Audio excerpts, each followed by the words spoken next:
Healthcare, looking after you always. Proud sponsors of Real Health with Carl Henry.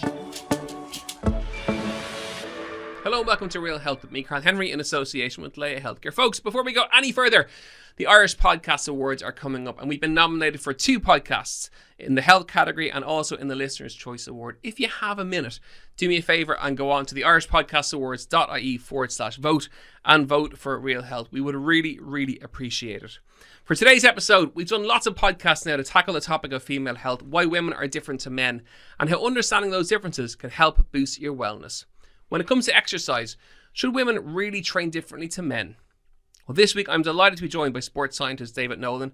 David is a PhD researcher at DCU and lecturer at Shannon Technology. I always get that wrong. So we thought he'd be the perfect person to bust some myths and tell us what we really need to know. David, a very big welcome to the show. How's it going? Not too bad. Thanks very much for having me on, Carl. I'm delighted to have you here. I saw you present recently on this topic and it was just such an impressive presentation and it was absolutely fascinating. Our newer listeners would love it, so I brought you in to tell us all about female health. Should women train differently to men? Let's start there, the big question.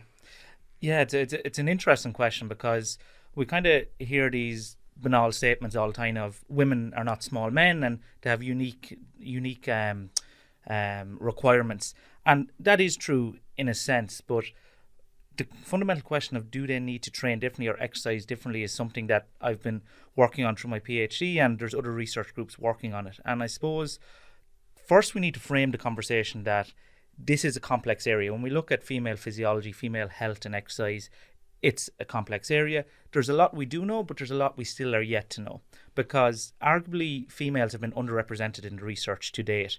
If we look across the history of sports science research, about 1/3 of participants have been female. Now, that's mainly in endurance sports. When we go into kind of strength, what we might do in the gym, lift weights, these type of research studies, it's even a lower number. So there's a lot of things we don't know. But fundamentally, before I get to the question of do they need to train differently, we have to first ask, well, is there a difference between males and females?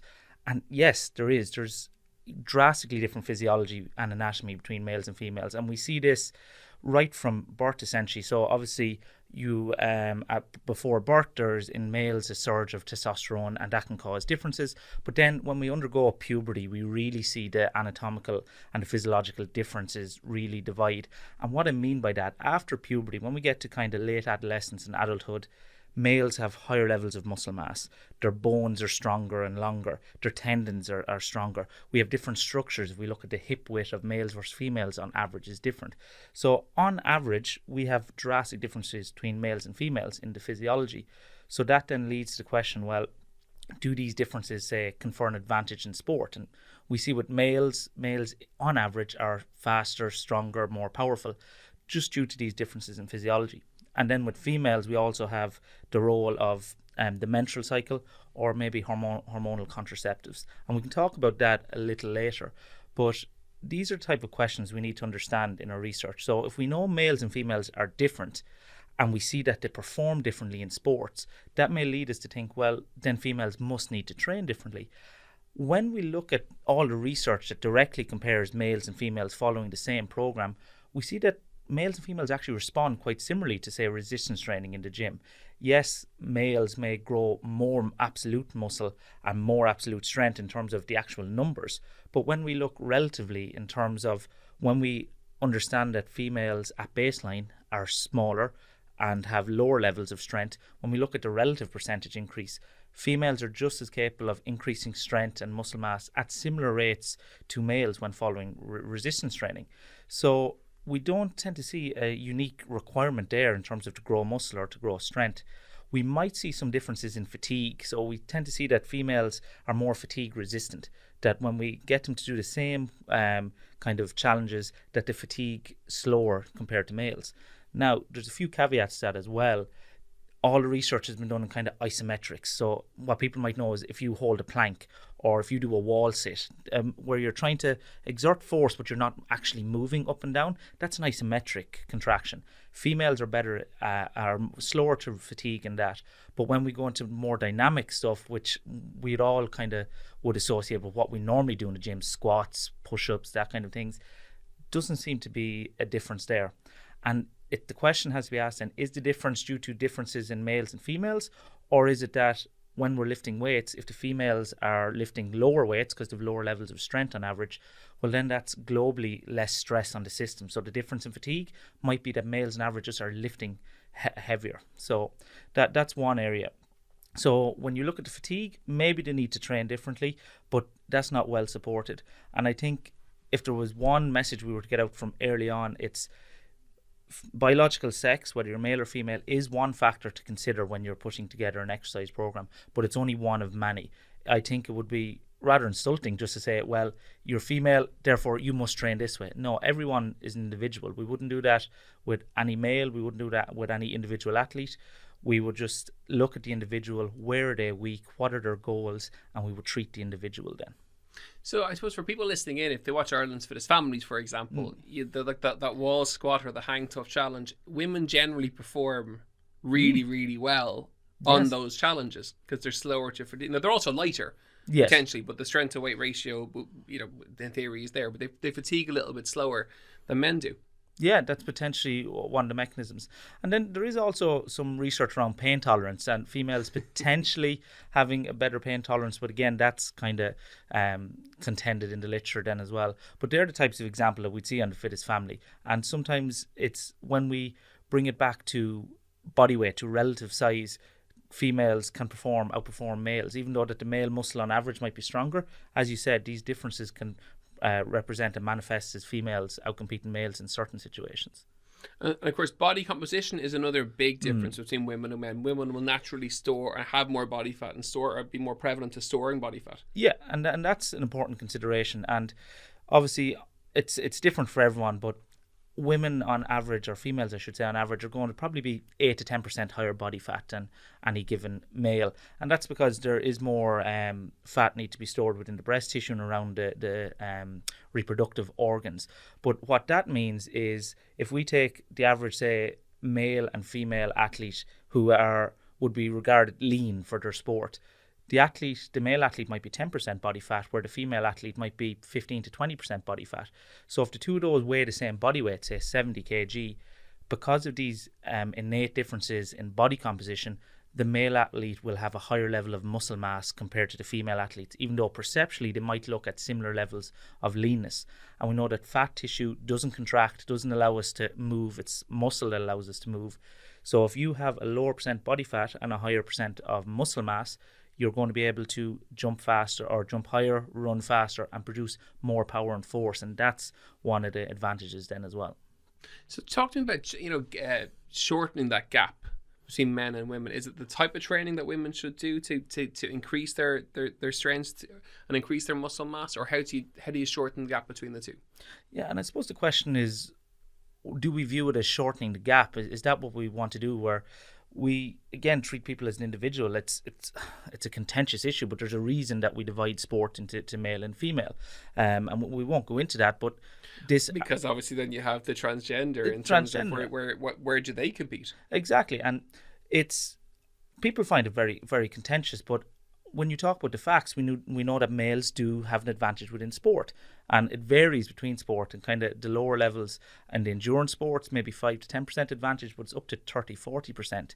And you've the research, for anyone's interested, Tommy Lundberg of the Karolinska Institute is the researcher there that's kind of looked at this for a long time. So we do see that the going through male puberty confers an advantage within sport, but that's kind of the basis of why males and female sport was separated. So I think it's important not to say, oh, well, how do we narrow the gap and go for equality? Well, no, we need to acknowledge that there are differences, and it's not about females trying to catch up with males or males showing their superiority to females. It's about bettering yourself and competing within a fair environment against your peers.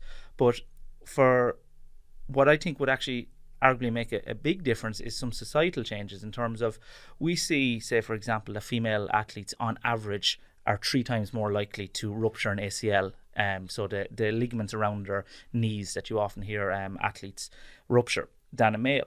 And there are several ideas about why that may be, and Q angle, the angle of the hips, is potentially one, but that's kind of an old idea that's dissipating. Differences in these tendon strength, as I talked about, even hormonal concentrations at different times of the cycle may influence it. But I would argue one of the biggest factors is that females are weak compared to males. And I don't say that in a condescending way. What I mean is, if we take, say, the average international rugby player, or even the average male rugby player, if he comes into a senior setup at 18, 19 years of age, on average, he's probably been in the gym doing structured gym training since 12, 13 years of age, especially if he's come through maybe one of the rugby schools or something like that with a good support system. So they are coming into adulthood having 5, 6 years of really good strength training behind them.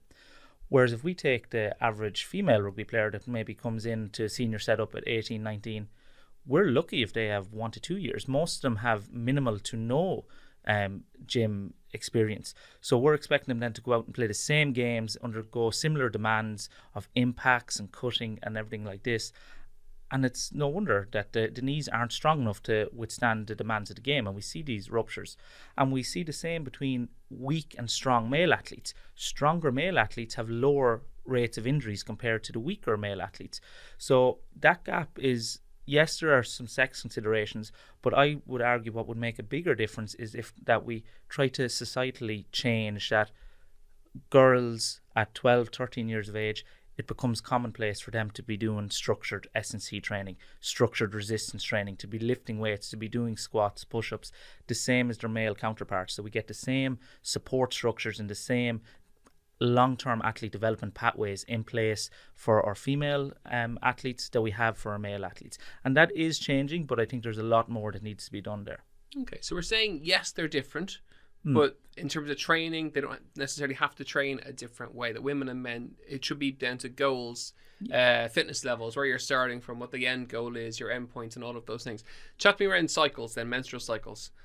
How does that impact, or does it impact training? It's a good question, because I think when we talk about female health and female exercise, we nearly always jump to the menstrual cycle. And of course, it is very important to acknowledge. So obviously, throughout the menstrual cycle, we see these fluctuating sex hormones, mainly progesterone and estrogen, but there are some other ones that people tend to forget about, and all the precursors to these hormones. But these change, and they have some physiological consequences.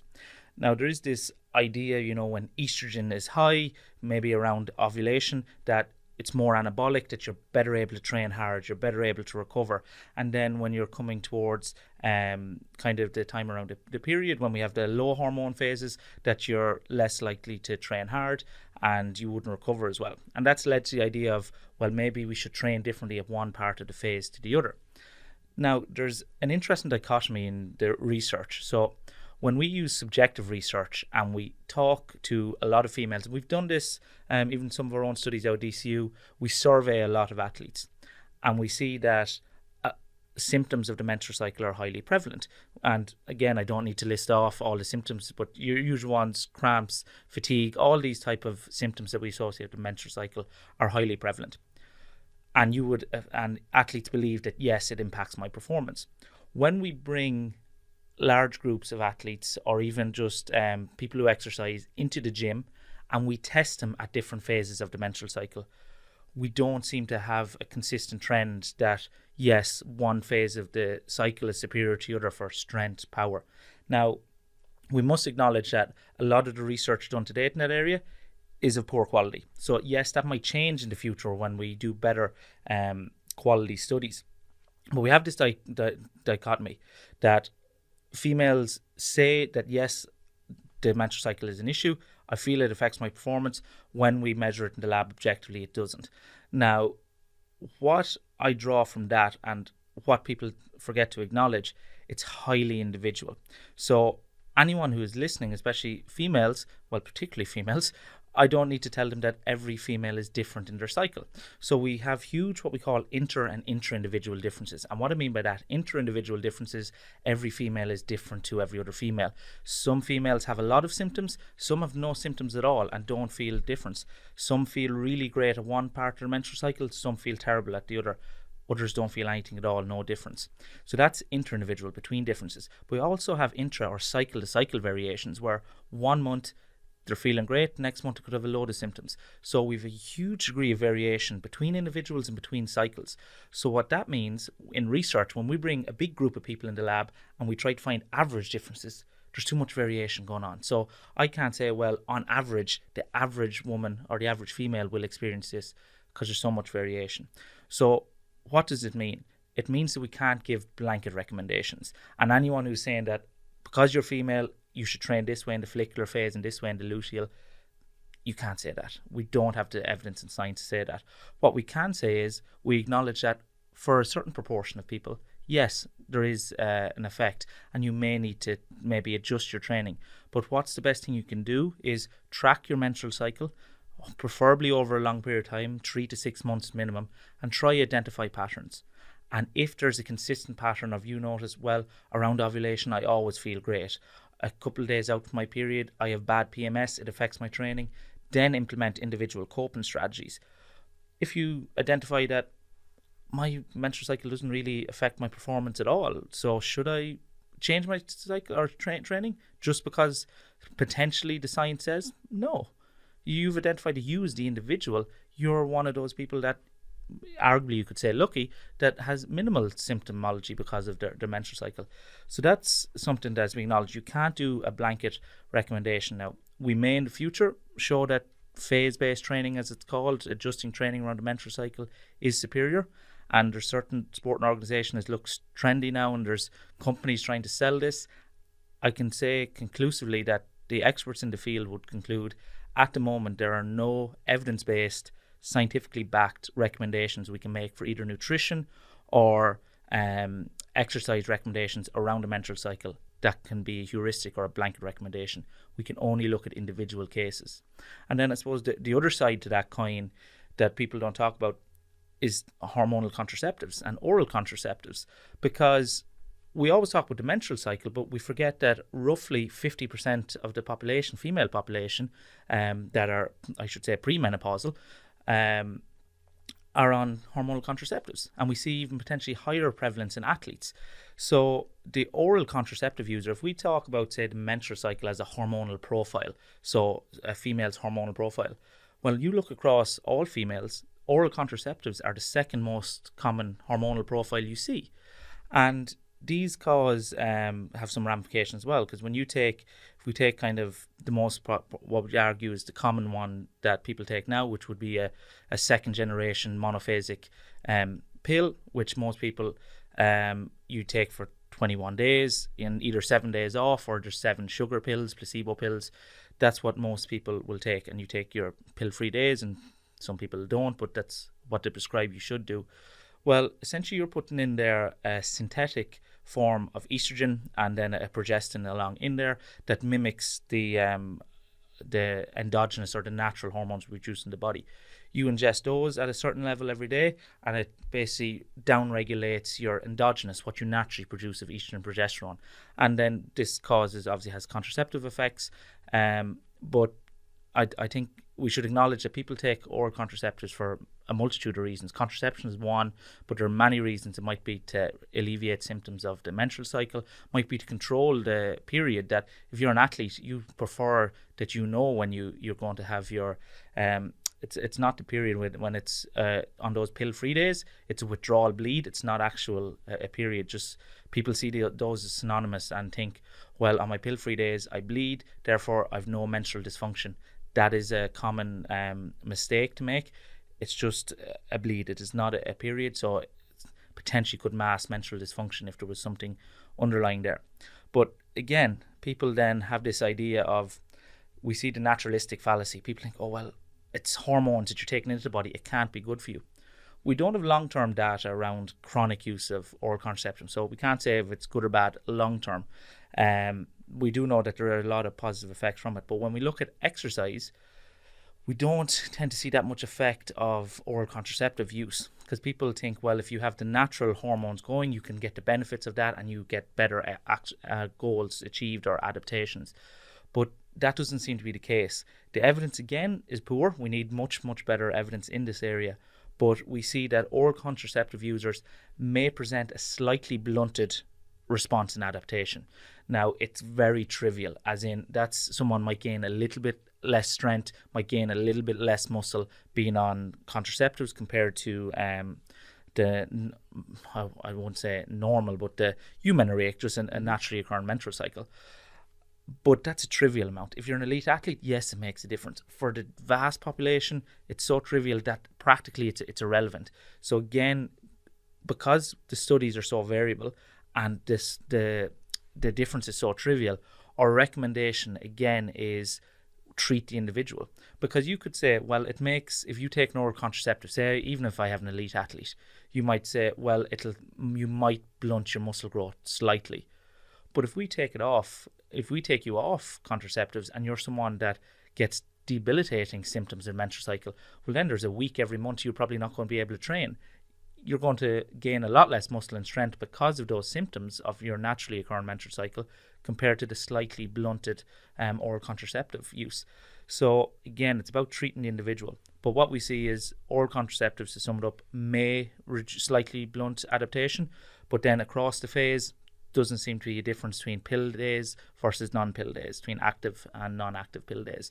So again, if you use oral contraceptives, perfectly fine for exercise, might slightly blunt it, but again, you need to treat the individual there in that situation.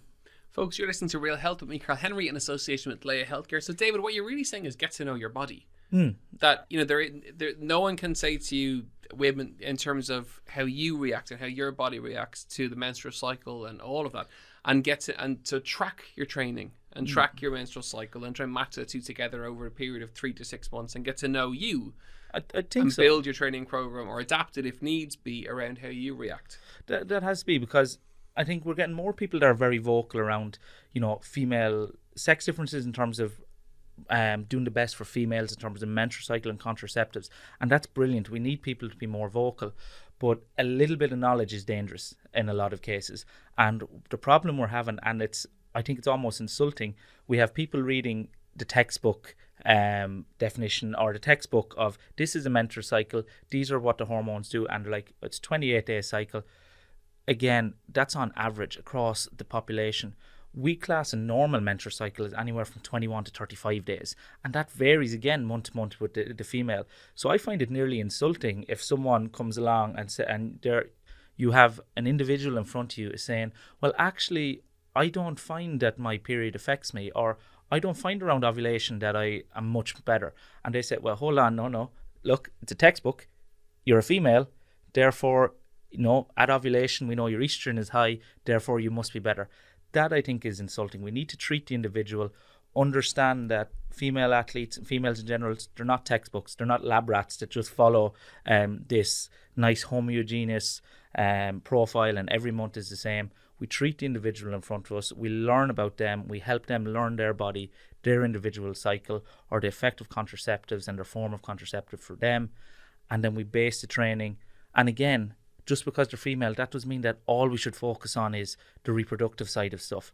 That is one factor among many factors that we need to consider when we're helping someone to exercise, be healthier, and achieve their health goals. So we've covered a lot of ground in a very short space of time, which is, you know, when you get going, you flow, which is fabulous. But I'm going to bring it back to the initial question that we started with, just to finish, which is, should women train differently to men? No. Based upon current evidence, I don't think there's a strong rationale to say that women should do different forms of exercise to men. We treat the individual, and we acknowledge that in the future, yes, we may have a different opinion as the science moves on and learns more. But again, we just need to encourage everyone to exercise more, probably. And especially, I have a bias towards strength training. I could talk all day about that. We need more females lifting, and that's postmenopausal, older women, younger women, and everyone across the board just needs to lift. So I don't want a situation where a woman or a female walks into a gym. It's like we're all guilty of, they're doing exercise, and it's very difficult for a lot of people to get themselves just to walk into the gym, do that exercise, and then all of a sudden someone comes over very arrogant. It's like, oh, well, you know, you're a woman, so therefore you're actually training wrong. So instead of encouraging them to engage in a healthy practice, you're already coming in a negative way and telling them they're doing it wrong and they need to do it a different way. Just once they're exercising, engaging in healthy practices, just be encouraging of it. David, great to see you and great to have you in. If people want to follow you online, I do. Where can they follow you? So on Instagram, it's Synapse Performance. So a bit of a mouthful, SYNAPSE Performance. You'll find me. That's the same across most social medias and the website. And then if you Google David Nolan, health or strength afterwards, you'll find that there's some handsome actors and swimmers with the same namesake. So I don't outrank them on Google just yet, but you'll find me along there. David, thank you so much for coming in. Folks, that is it for another episode of Real Health with me, Carl Henry, in association with Leia Healthcare. If you liked what you heard, don't forget to follow and rate and review. Every single one of those helps, so please do so. We shall see you next week for more Real Health. See you then. Leia Healthcare, looking after you always. Proud sponsors of Real Health with Carl Henry.